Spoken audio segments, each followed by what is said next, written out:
Bonjour à tous, aujourd'hui nous allons voir Le Cercle des poètes disparus. Il s'agit d'un roman de Nancy Kleinbaum paru en 1991.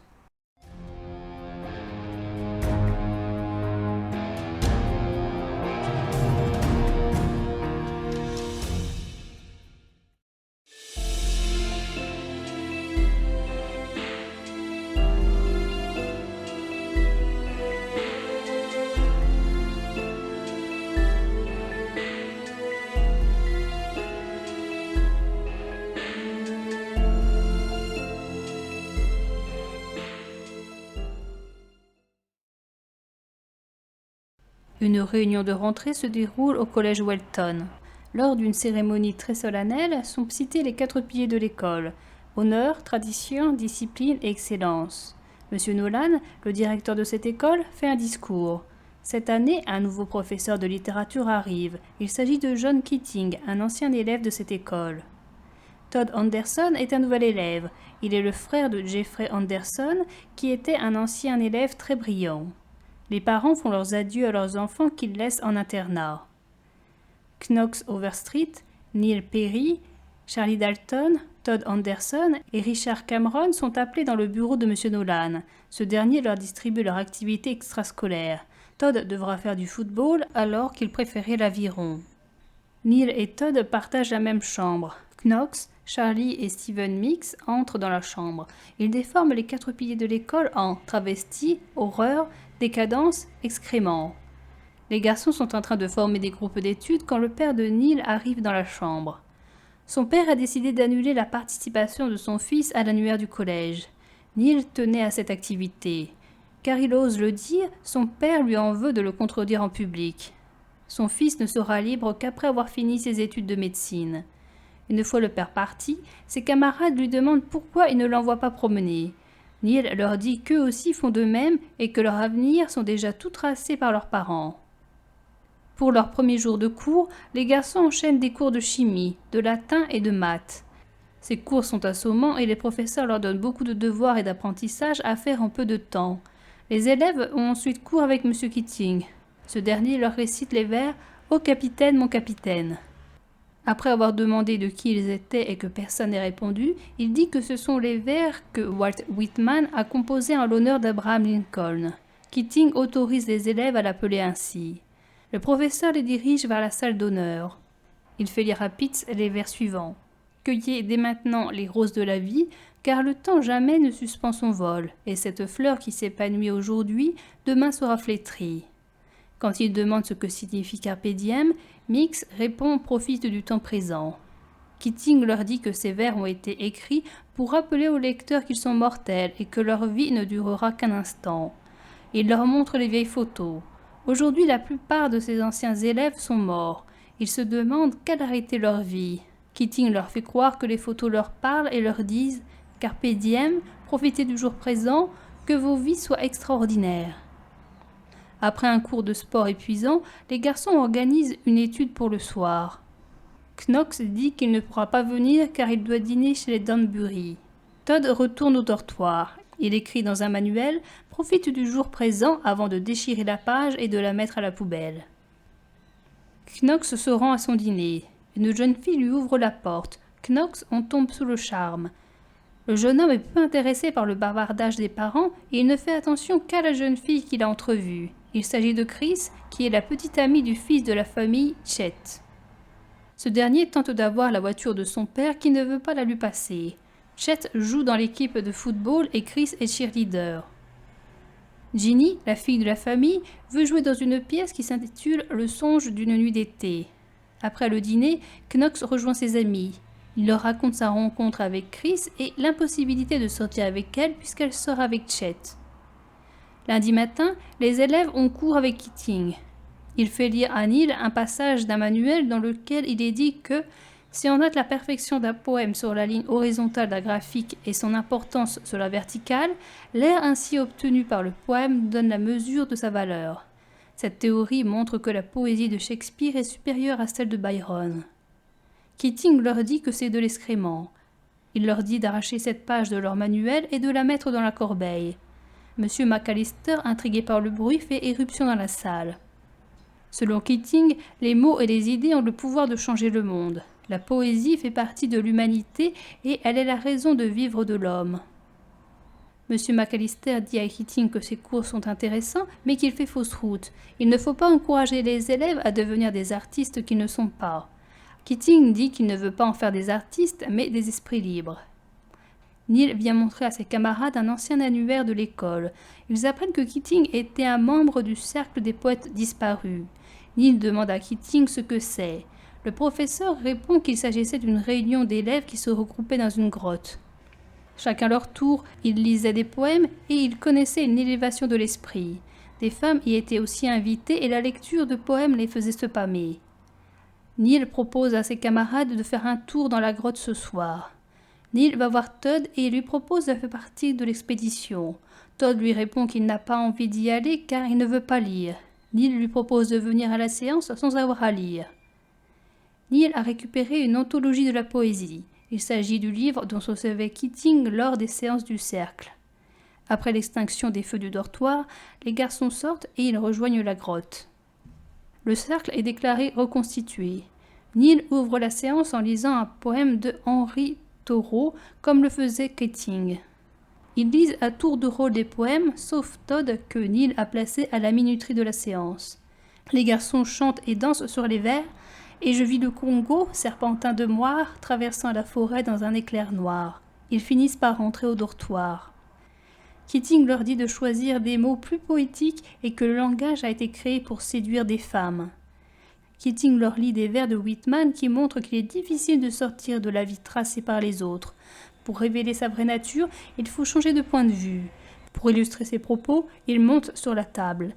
Il enjoint les élèves à en faire de même et à trouver eux-mêmes leur voix. Keating leur donne comme devoir d'écrire un poème qu'ils devront lire à voix haute plus tard. Knox se rend au lycée de Chris pour tenter de la voir. Il l'aperçoit, mais elle est en train d'embrasser Chet. Neil trouve enfin ce qu'il veut faire. Il veut jouer dans la pièce que Henley Hall va monter et qui s'intitule « Le songe d'une nuit d'été ». Il va passer les auditions et il ne dit rien à son père qui serait contre ce projet. Une nouvelle réunion du cercle des poètes disparus se déroule. Neil s'en va car il doit passer son audition. Knox se plaint du fait que Chris sorte avec Chet. Charlie veut nommer la grotte Charlie Dalton pour dilettantisme effréné. Il dit que tous ceux qui y entreront devront d'abord avoir sa permission. À l'entraînement de football, Keating est l'entraîneur. Les élèves doivent réciter des vers avant de shooter dans la balle accompagnés de la musique de l'hymne à la joie. Todd parvient à échapper à l'exercice. Neil est de retour et il dit avoir obtenu le rôle de Puck. Pour jouer dans la pièce, il a besoin de 2 permissions, celle de son père et celle de M. Nolan. Neil tape une lettre pour M. Nolan à la machine dans laquelle il fait croire que son père est d'accord pour que son fils joue dans cette pièce. Vient le jour de la récitation du poème. Knox lit un poème qu'il a écrit sur Chris. Keating interroge Todd qui dit n'avoir pas écrit de poème. Keating aimerait que Todd fasse un yop barbare. Le yop fait référence à une phrase de Walt Whitman qui est « Je hurle mon yop barbare sur tous les toits du monde ». Après plusieurs essais, Keating réussit à faire crier Todd. Keating lui montre la photo de Whitman et lui demande de le décrire sans réfléchir. Todd parvient alors à dire un poème. À une réunion du cercle, Neil apporte une lampe en forme de génie qui sera le dieu de la caverne. Charlie Dalton joue de son saxophone tandis qu'il récite un poème. N'en pouvant plus, Knox décide d'appeler Chris. Ses camarades le suivent. Chris invite Knox à venir ce week-end à une fête organisée par Chet. Knox accepte, comblé de joie car Chris dit avoir pensé à lui.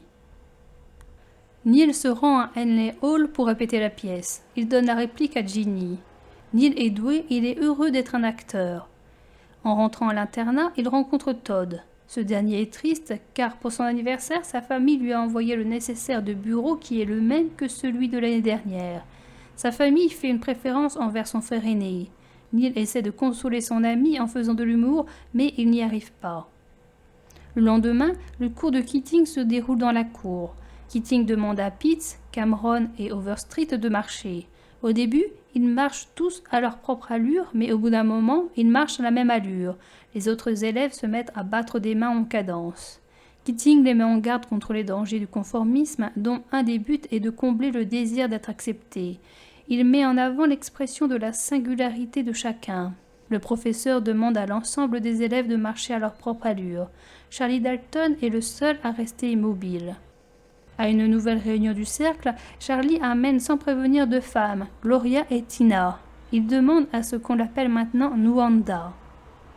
Durant ce temps-là, Knox va voir Chris à la fête. La jeune femme ne s'occupe pas de lui et la partie est débridée. Un invité qui s'appelle Steve prend Knox pour le frère de Maud Sanders. Malgré la négation de Knox, cet individu continue d'y croire. Booba et Steve boivent à la santé de ce frère inconnu et ils forcent Knox à faire de même, ce qui finit par le rendre saoul. Dans la grotte, le cercle des poètes disparus allume un feu et boivent du whisky. Charlie dit qu'il a fait passer un message dans le journal de l'école. Il a demandé à ce que les filles soient admises à Welton au nom des poètes disparus. Charlie improvise des poèmes pour Tina et pour Gloria qui tombent sous son charme. Knox est saoul et il est bloqué sur un canapé par des couples qui se bécotent. Il se rend compte que Chris et Chet sont à côté de lui. Knox en profite pour peloter Chris qui pense que Chet en est l'investigateur. Chet finit par se rendre compte de la supercherie et il tabasse Knox. Chris s'interpose et Knox sort de la maison. Charlie veut montrer le jardin des poètes disparus aux deux filles. Quand il se retrouve seul avec Gloria, il lui récite des poèmes qui la font se pâmer.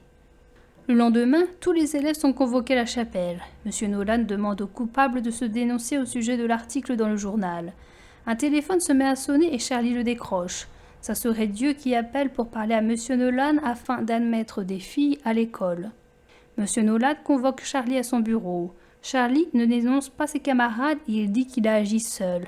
Monsieur Nolan ne veut pas le renvoyer de l'école, mais il lui donne des coups de batte. Quand Charlie sort du bureau, ses camarades lui posent des questions. Il réplique qu'il s'appelle Nuanda, ce qui prouve qu'il est toujours le même. Monsieur Nolan va parler à Monsieur Keating. Il le met en garde contre sa pédagogie.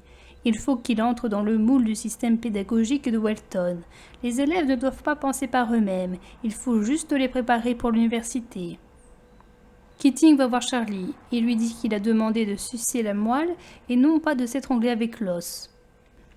Le lendemain, Keating donne à ses élèves un cours qui leur servira pour l'université. Il leur explique comment faire l'analyse d'un livre non lu ou qui ne nous plaît pas en se basant sur le résumé de la couverture et en inventant des noms pour des références. Keating les entraîne également à passer un examen universitaire. Il leur fait remplir un questionnaire tout en leur montrant, grâce au projecteur, des photos de femmes sexy. Neil révise sa pièce avec Todd. Neil voit son père arriver. Ce dernier a appris par les Durnbury que son fils jouait dans une pièce et il est contre cette activité. Il lui en veut qu'il fasse du théâtre. Il veut que son fils démissionne de la pièce qui se déroulera le lendemain. Neil finit par dire oui à son père. Au réfectoire, les membres du cercle se mettent à manger de la main gauche. Quand Neil vient les rejoindre, ses camarades le poussent à parler à Keating qui pourra peut-être trouver une solution à son problème. Ils se rendent tous à la chambre de Keating, mais celui-ci n'est pas là. Charlie commence à lire une lettre que Keating adresse à sa compagne. Keating vient.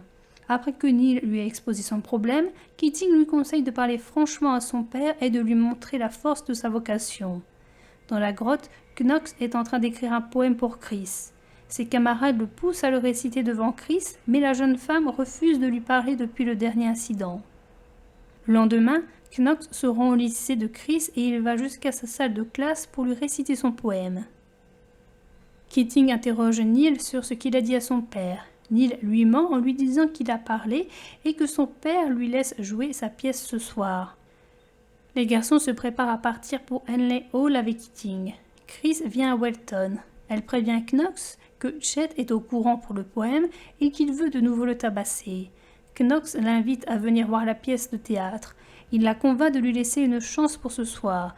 Après, si elle ne veut plus le voir, il n'insistera plus. Neil joue sa pièce avec brio. Après la pièce, plusieurs personnes félicitent Neil pour son jeu d'acteur. Son père est mécontent et il emmène son fils avec lui. Le père ramène son fils à la maison. Il veut le retirer de Welton et le faire entrer dans une académie militaire avant de lui faire faire des études de médecine. Neil n'ose pas dire à son père ce qu'il veut vraiment. Todd, Steven, Pete, Charlie, Ginny, Knox et Chris se réunissent dans la grotte. Keating vient les rejoindre. Il fait l'ouverture de la séance. Todd, pour la première fois, lit un poème. Keating en lit un autre. Tandis que le cercle récite leur poème, Neil va dans le bureau de son père. Il y prend un revolver et il se suicide avec. Le lendemain matin, Todd est réveillé par ses camarades qui lui apprennent la mort de Neil. Cette nouvelle le bouleverse. La nouvelle émeut aussi Keating, qui relit une des phrases ouverture du cercle qui est dans l'anthologie dont il se servait et qui est maintenant sur le pupitre de Neil. Les professeurs sont présents à l'enterrement de Neil. Une réunion dans la chapelle du collège est organisée avec les élèves. Cameron manque à l'appel et Charlie sait qu'il les a mouchardés. Quand Cameron revient, on apprend qu'il a effectivement craché la vérité. Il conseille à ses camarades de faire de même car la faute doit porter sur Keating. Charlie ne peut pas s'empêcher de le taper. Les élèves sont interrogés un à un. Charlie est renvoyé. Quand c'est au tour de Todd d'être interrogé, il se rend compte que ses parents sont également présents dans le bureau de M. Nolan. Il faut qu'il signe un document qui stipule que Keating est responsable de la mort de Neil. Il apprend que Keating n'enseignera plus. Malgré les pressions, Todd refuse de signer la dénonciation. M. McAllister, en clin d'œil à son collègue, décide de faire cours de latin à l'extérieur. M. Nolan donne maintenant les cours de littérature. Quand il interroge Todd pour savoir où les élèves en sont dans le programme, Todd ne sait que répondre et Cameron parle à sa place. Keating entre dans la classe pour prendre ses affaires. M. Nolan demande à Cameron de lire le passage que Keating leur a fait arracher. Apprenant que cette page a été arrachée dans tous les manuels, M. Nolan passe son propre livre pour la lecture. Todd révèle à Keating qu'ils ont été forcés de le dénoncer. Avant que Keating parte de la salle, Todd l'appelle « Capitaine, mon capitaine » et il monte sur la table. D'autres élèves l'imitent. Avec ce roman, nous avons une galerie de portraits. Il y a Todd, le timide et le nouveau, Knox, l'amoureux, Charlie, l'extraverti, Steven, l'intellectuel, Pitts, le moins intelligent, Chris, la pom-pom girl, Chet, la brute, Richard Cameron, la poucave, Neil, l'artiste et Ginny, la moins belle. Le roman est traversé par différents thèmes. Le thème 1 correspond au Carpe diem. Le Carpe diem signifie, comme le roman le dit, profite du temps présent. Keating aborde cette notion dès son premier cours et après qu'il ait fait lire les vers de Robert Herrick du poème aux Vierges pour qu'elles profitent du temps présent. Le programme éducatif du collège Welton est rigide, donne beaucoup de travail aux élèves et laisse bien peu de place à l'expression individuelle. Dès son premier cours, Keating s'éloigne des standards de l'école, car il montre à ses étudiants qu'il faut qu'ils profitent de leur jeunesse et que demain il sera peut-être trop tard. En plus du programme éducatif, Keating apprend à ses élèves le droit à leur individualité, le droit de choisir leur vie et de développer ses passions sans toutefois outrepasser les limites. Keating s'impose parmi ses élèves comme un leader. Il est meilleur que les autres professeurs car en plus de gérer ses élèves, il leur apporte une sorte de spiritualité qui fait que les élèves le respectent, le suivent et se dépassent. Ainsi, Todd parvient à lire son poème en public, mais il se renferme quand M. Nolan lui pose une question à la fin du roman. Deuxième thème est « Pourquoi lisons-nous et écrivons-nous de la poésie ?» Keating donne par 3 fois la réponse. Tout d'abord, certaines activités comme la médecine, le droit ou le commerce sont nécessaires pour maintenir en vie les hommes. Cependant, pour aller au-delà, les hommes ont besoin de littérature pour trouver leur raison de vivre. En second lieu, la poésie sert à voir ce qui n'est pas visible, elle sert de révélation du monde. Enfin, après avoir expliqué qu'il vaut mieux utiliser certains mots plutôt que d'autres, Keating dit que le langage a été inventé pour séduire les femmes. Le troisième thème est la liberté et la conformité. Lors de l'exercice de la marche, Keating enseigne à ses élèves les dangers du conformisme. Les 3 élèves ont perdu leur propre rythme de marche et ils se sont calqués sur la marche des autres et sur le son du tapage des mains. Dans ce roman, la conformité fait référence aux règles de l'école très strictes et à la destinée des enfants choisis par les parents et pour les parents. Keating leur montre aussi la difficulté de trouver son propre chemin, de le suivre et de conserver ses convictions face aux autres qui ne l'accepteront peut-être pas. Le 4e thème est la présence d'un leader. Keating est un leader auprès de ses élèves. Dès le premier cours, il les autorise à l'appeler « Capitaine, mon capitaine ». Keating les aide à plusieurs niveaux. Du point de vue éducatif, Il ne leur apprend pas ce qu'il ne juge pas convenable de leur apprendre dans leur manuel. Au lieu de ne pas leur en parler, il leur fait part de ce qu'il désapprouve et il leur explique ce qui lui déplaît. Il aide également ses élèves dans leur vie. Il aide Neil afin qu'il parle à son père. Il aide Todd en le poussant à s'exprimer. Ses conseils aident Knox à séduire Chris. Il aide Charlie en lui disant de profiter de l'instant présent tout en gardant certaines limites. Il leur donne des conseils pour leur vie future, par exemple en changeant de point de vue pour apprécier les choses, ou en faisant croire qu'ils ont lu un roman sans l'avoir lu. Todd, qui était un garçon timide durant pratiquement tout le roman et que Neil n'arrivait pas à faire sortir de sa léthargie, devient finalement un leader. Il prend la décision de dire la vérité à Keating et à monter sur la table en signe de soutien envers son ancien professeur. L'annonce fut saluée par des cris de joie. « Les séances seront présidées par moi-même ou par un des initiés si présents, poursuivit Neil. Todd Anderson, qui est dispensé de lecture, tiendra les minutes de chaque réunion.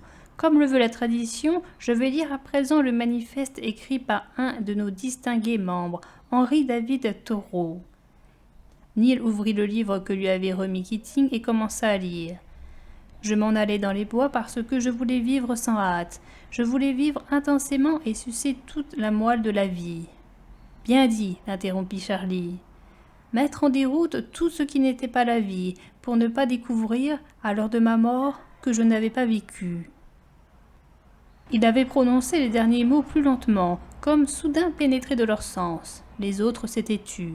L'invocation venait d'ouvrir le cercle magique.